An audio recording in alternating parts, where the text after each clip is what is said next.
नमस्कार, कानपुर वार्ता में आपका स्वागत है। मैं हूं आलोक पाल। कृपया इस चैनल को देखिए, लाइक कीजिए, सब्सक्राइब कीजिए। कंटेंट ठीक लगे तो शेयर भी कीजिए। कल हमने बात की थी कांग्रेस पार्टी के 2024 में संभावित प्रदर्शन की। आज हम बात करते हैं भारतीय जनता पार्टी की। भारतीय जनता पार्टी जो कि काफ़ी मजबूत स्थिति में दिखाई दे रही है, उसका अलग-अलग राज्यों में प्रदर्शन किस तरह का रह सकता है, इस पर आज हम विचार करेंगे। कांग्रेस की ही तरह जम्मू कश्मीर से शुरू करते हैं।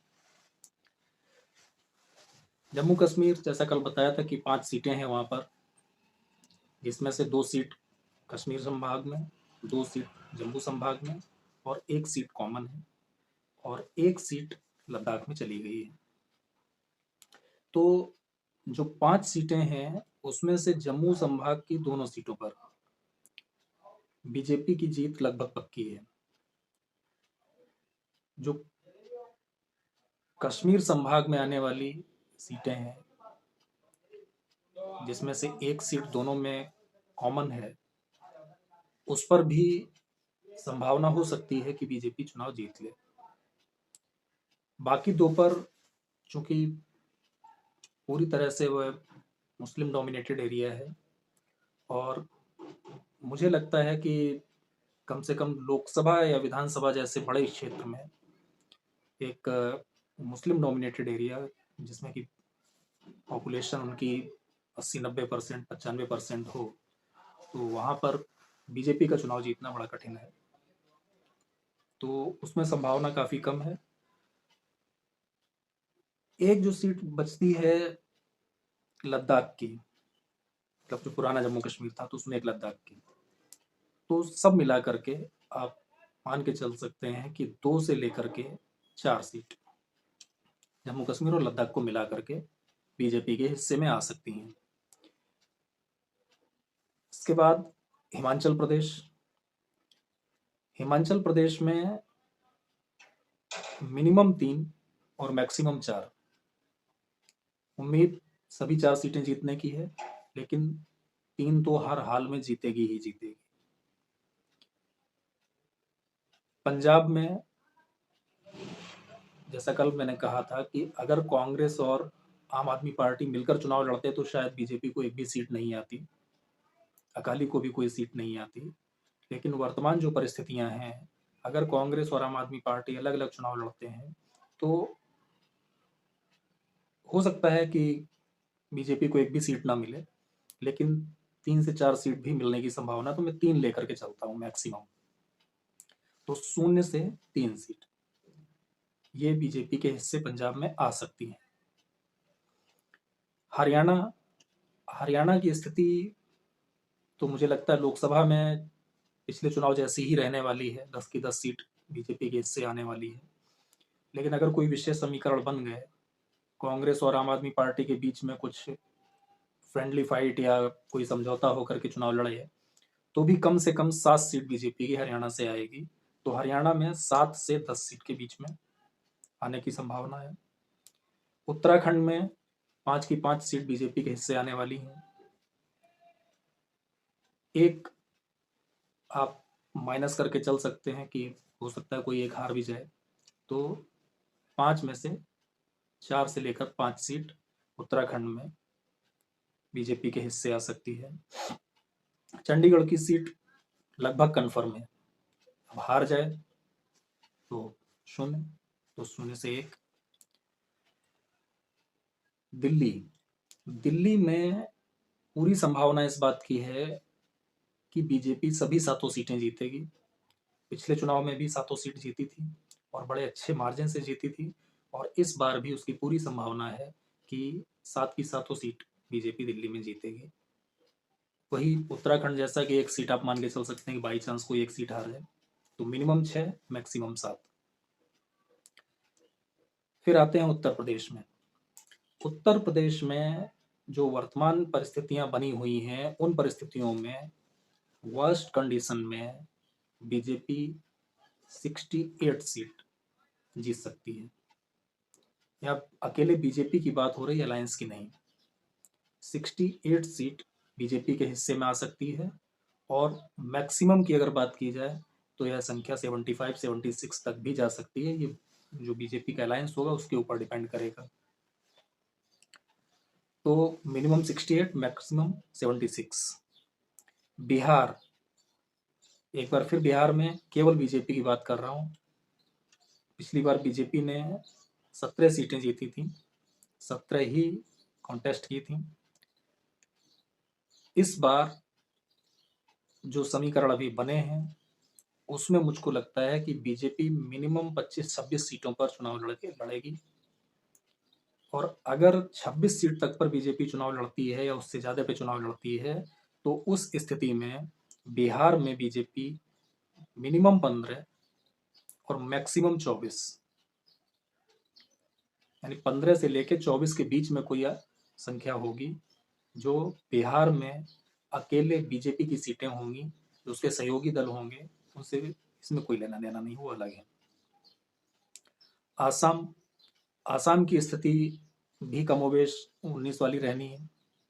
तो 14 में से 8 से लेकर 12 सीट बीजेपी के हिस्से आने की पूरी संभावना है।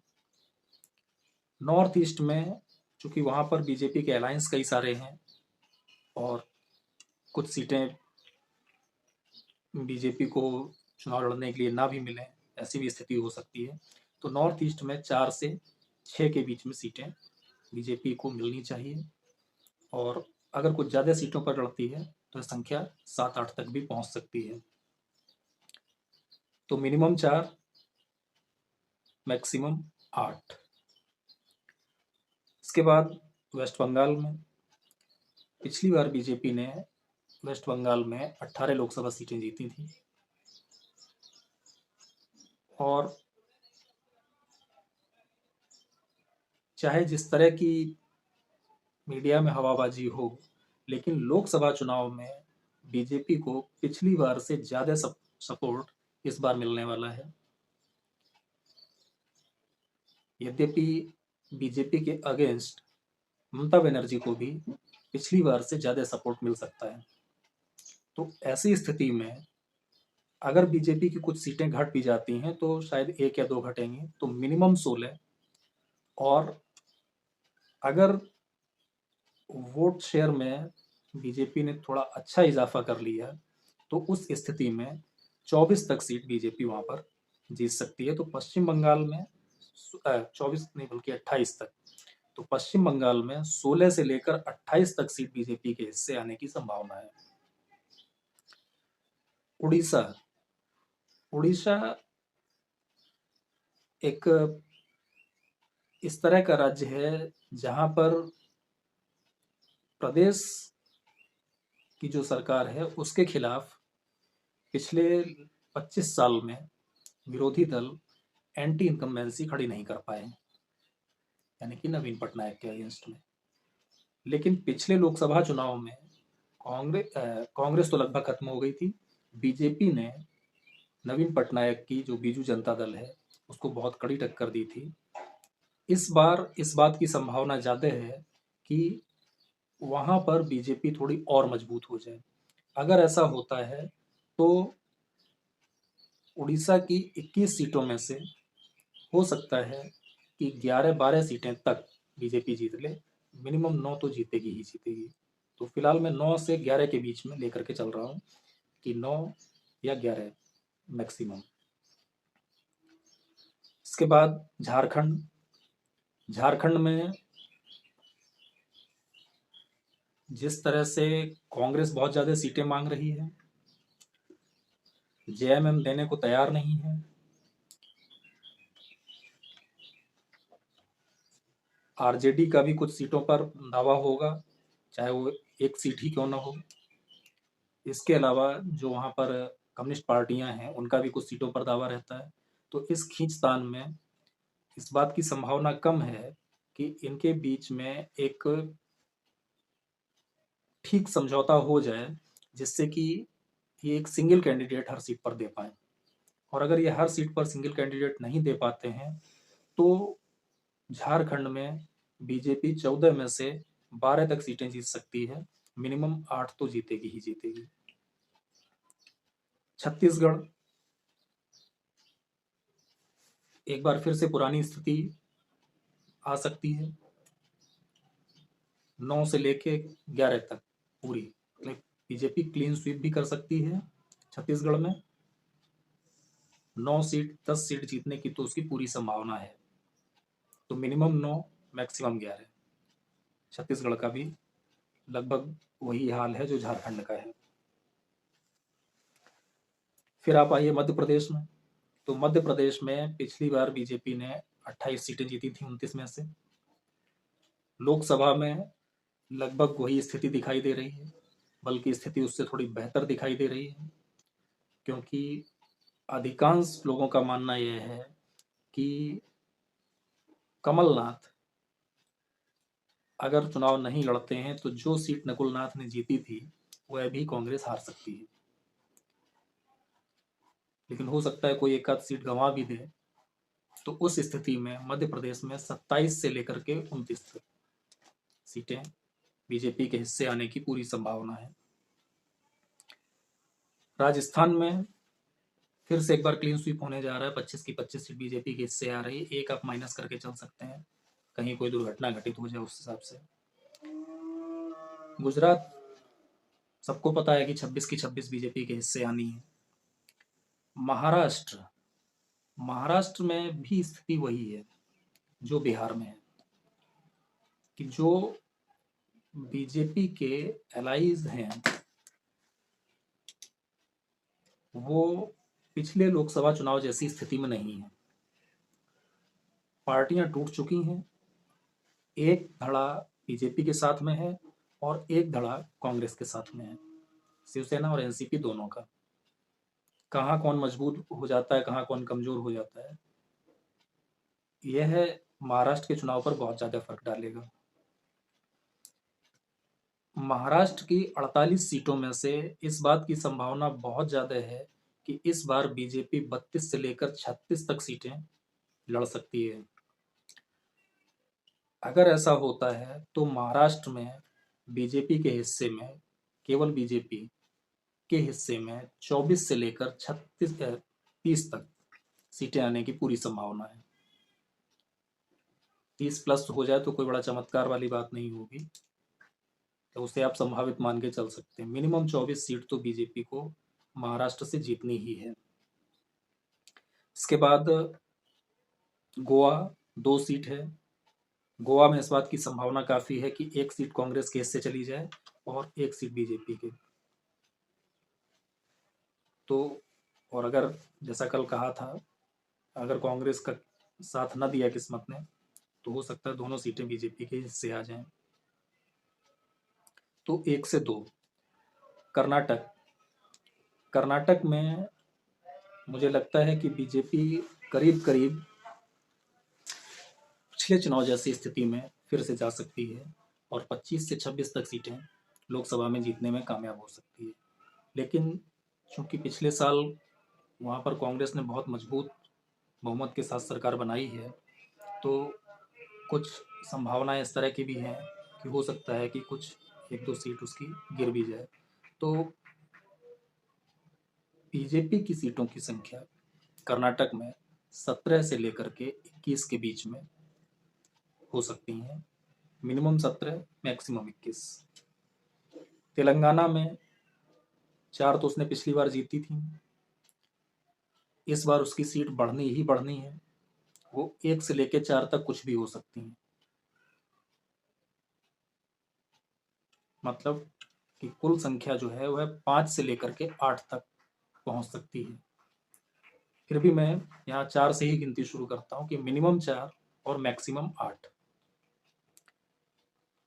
आंध्र प्रदेश में बहुत कमजोर है पार्टी, खाता खुल जाए तो बहुत अच्छी बात है, और अगर किसी छोटे मोटे दल के साथ वहाँ पे इसका गठबंधन हो जाता तो हो सकता है कि 1 या 2 सीट जीत भी ले। तो मिनिमम तो 0 है ही और मैक्सिमम 2। तमिलनाडु में इस बार बहुत मेहनत की है बीजेपी ने, खासतौर से अन्नामलाई ने, तो उसकी वजह से तमिलनाडु में बीजेपी के पक्ष में एक माहौल बना है। दूसरा, एआईएडीएमके काफ़ी कमज़ोर हुआ है, तो बीजेपी तमिलनाडु में इस स्थिति में फिलहाल दिखाई दे रही है कि पहली बार बीजेपी तमिलनाडु में एक से ज़्यादा सीट जीतने की संभावना है, क्योंकि एक बार एक सीट जीत चुकी है। तो मिनिमम 0, हो सकता है खाता ना भी खुले, मैक्सिमम 5। क्यों ऐसा नहीं कराना फ्रेंड, 7 या 8 कराना। केरला में तो बीजेपी की स्थिति काफ़ी कमज़ोर है ही, हो सकता है खाता खुल जाए, संभावना कम है। तो वही 0 से 2 कि या तो खाता खुलेगा ही नहीं, हो सकता है 1 या 2 सीट कहीं मिल भी जाए। पुडुचेरी में भी वही स्थिति है, 0 से 1 सीट है, या तो जीतेगी या हारेगी, हारती है तो 0, जीतती है तो 1। अंडमान निकोबार में भी वही है, 0 से 1। दादर नगर हवेली में कम से कम 1 सीट तो बीजेपी जीतेगी ही, क्योंकि वहाँ 2 सीटें हैं, तो हो सकता है दोनों जीत ले, तो 1 से 2। और लक्षद्वीप में खाता खुल सकता है, खुलेगा तो लक्षद्वीप की सीट बीजेपी के हिस्से आएगी, संभावना है इस बार, क्योंकि मोदी ने समुद्र के किनारे टहल करके जो वहाँ माहौल बनाया है, तो उसमें हो सकता है बीजेपी 1 सीट जीत ले। तो इसमें जब मिनिमम और मैक्सिमम सीटों को काउंट करते हैं, तो बीजेपी की जो मिनिमम सीट्स हैं वो हो जाती हैं 284, और जो मैक्सिमम है वो हो जाती हैं 371। तो क्या इस बात की संभावना है इस बार कि बीजेपी अकेले लोकसभा में 2/3 मेजॉरिटी, यानी कि 362 सीटों के साथ या 362 प्लस सीटों के साथ चुनाव जीत कर आए, या क्या ऐसा भी हो सकता है कि बीजेपी सिमट कर 284 सीट तक फिर से आ जाए 2014 वाली स्थिति में? चुनाव परिणाम क्या आते हैं इस पर डिपेंड करेगा, माहौल क्या बनता है इस पर डिपेंड करेगा। अभी जो स्थितियां दिखाई दे रही हैं उसमें 350 प्लस की स्थिति ज़्यादा दिखाई दे रही है, और ये संभव है कि बीजेपी 362 प्लस, यानी कि 2/3 मेजॉरिटी लेकर के लोकसभा में आए। आप इस पर अपनी राय कमेंट कीजिएगा। इस चैनल को देखने के लिए बहुत बहुत धन्यवाद। आपसे रिक्वेस्ट है कि कृपया इसे सब्सक्राइब जरूर करें। धन्यवाद।